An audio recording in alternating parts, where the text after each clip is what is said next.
Este es un ejercicio tomado en el examen de admisión también de la UNI en el año 2012. El problema entonces dice lo siguiente. Los extremos de un tren bala que viaja horizontalmente a aceleración constante pasa por un mismo punto con velocidades u y v respectivamente. Determine qué parte de la longitud L del tren, en metros, pasaría por ese punto en la mitad del tiempo que ha necesitado para pasar el tren entero.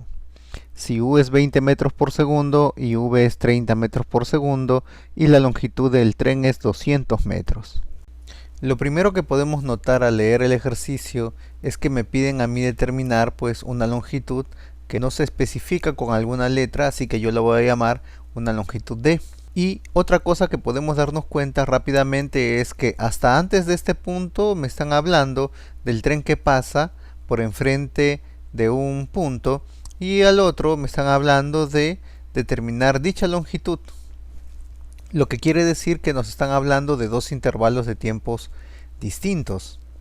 Entonces, lo primero que voy a hacer es tratar de hacer el esquema asociado a esta primera parte del ejercicio, con los datos que me da en esta primera parte que tenemos aquí.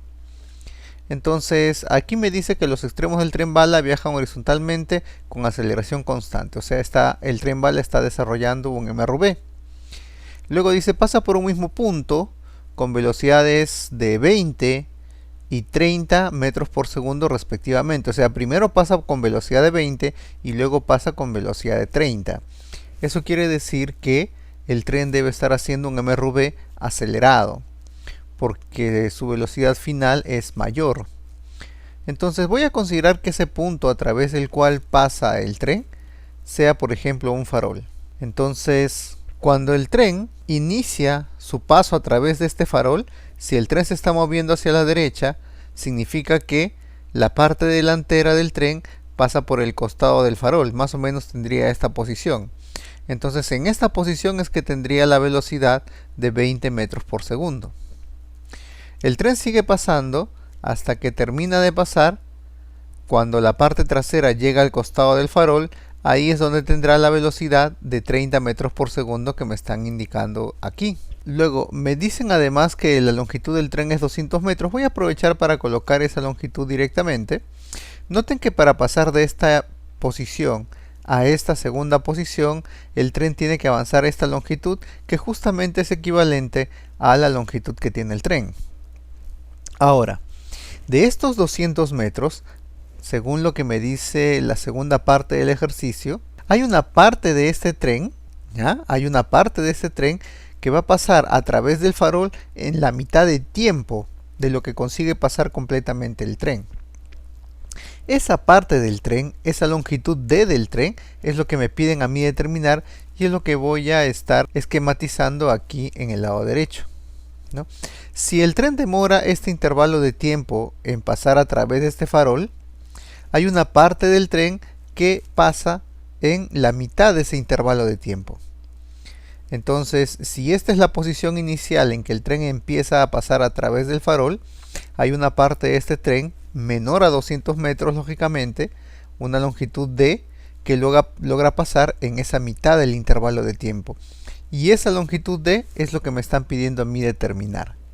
Entonces, lo que he hecho aquí es simplemente colocar o realizar los esquemas de posición inicial y posición final para este ejercicio. Son dos esquemas, no son tres. Aquí es la posición inicial y esta es la posición final. No lo pongo en una misma línea porque los dibujos del tren se superpondrían. Entonces, a partir de estos datos que ya he esquematizado es que yo voy a tratar de determinar cuánto es que vale esta longitud d. Aquí, por ejemplo, te va a servir la experiencia del colegio de estos ejercicios que te dicen que si te dan tres datos, pues con esos tres datos tú puedes calcular un cuarto. Noten que de este segundo esquema donde a mí me piden calcular esta longitud d, yo solamente tengo un dato que es la velocidad inicial del tren cuando empieza a pasar al costado de este farol.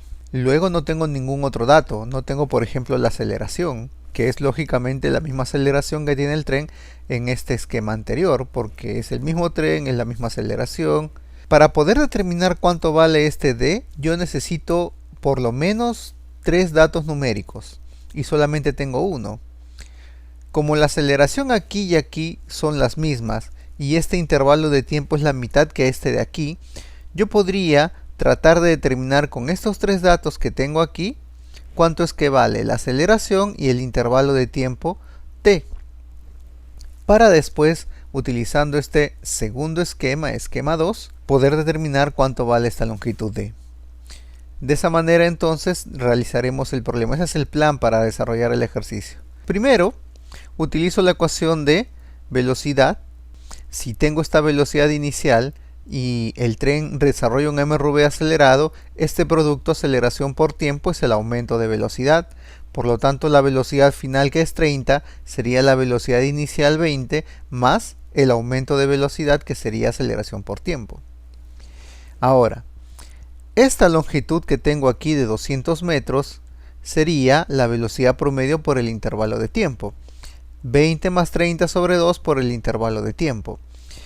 Entonces, de esta ecuación que tengo aquí, del primer esquema, yo puedo determinar cuánto vale ese intervalo de tiempo de la ecuación de la longitud. Despejando, 30 más 20 sería 50, entre 2 sería 25 metros por segundo.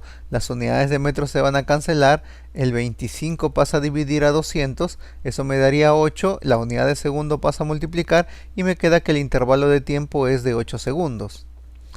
Con eso ahora yo puedo calcular cuánto vale la aceleración de esta otra ecuación de la velocidad final. La velocidad final 30 es igual a 20 más el aumento de la velocidad. Aquí sustituyo el intervalo de tiempo que ya encontré, que es 8 segundos. Ahora este 8 segundos pasa a dividir. Noten que al pasar a dividir, segundo con segundo se van a encontrar en el denominador y me va a quedar segundo al cuadrado, como correctamente es la unidad en el sistema internacional de la aceleración. 10 entre 8 sería 1,25 metros por segundo al cuadrado. Ahora, ya con la aceleración y con el intervalo de tiempo, utilizo el segundo esquema para calcular esa longitud d. De este segundo esquema podría, por ejemplo, utilizar la ecuación distancia igual a velocidad inicial, que sería 20, por el intervalo de tiempo, que es t medios, más un medio que viene de la ecuación de la aceleración por el intervalo de tiempo, que es t medios al cuadrado. Yo ya sé que t vale 8 segundos, por lo tanto lo sustituyo. Noten que solo estoy sustituyendo 8 segundos y además puedo sustituir la aceleración, que sé que vale 1,25 metros por segundo al cuadrado, ¿no? Aquí estoy sustituyendo la aceleración. Aquí ya tendría, por ejemplo, miren cómo la unidad de segundo con segundo se va a cancelar. 20 por 8 entre 2 me va a salir 80 metros. Esto viene de este primer término. Aquí me queda un medio, estoy sustituyendo la aceleración, 1,25 metros por segundo al cuadrado, y aquí tengo 8 entre 2 sería 4, al cuadrado sería 16, la unidad de segundo también se eleva al cuadrado, y noten aquí, ¿no? Noten aquí en esta parte de la derecha cómo la unidad de segundo cuadrado se va a cancelar, y por lo tanto este primer término de 80 metros lo voy a sumar con este otro término, que también me va a salir en metros, como la teoría de análisis dimensional me lo indica, ¿no? Solo puedo sumar en física magnitudes con las mismas unidades. Entonces aquí tendría que esa distancia que avanza, o esa parte del tren que avanza en la mitad del tiempo, sería de 90 metros.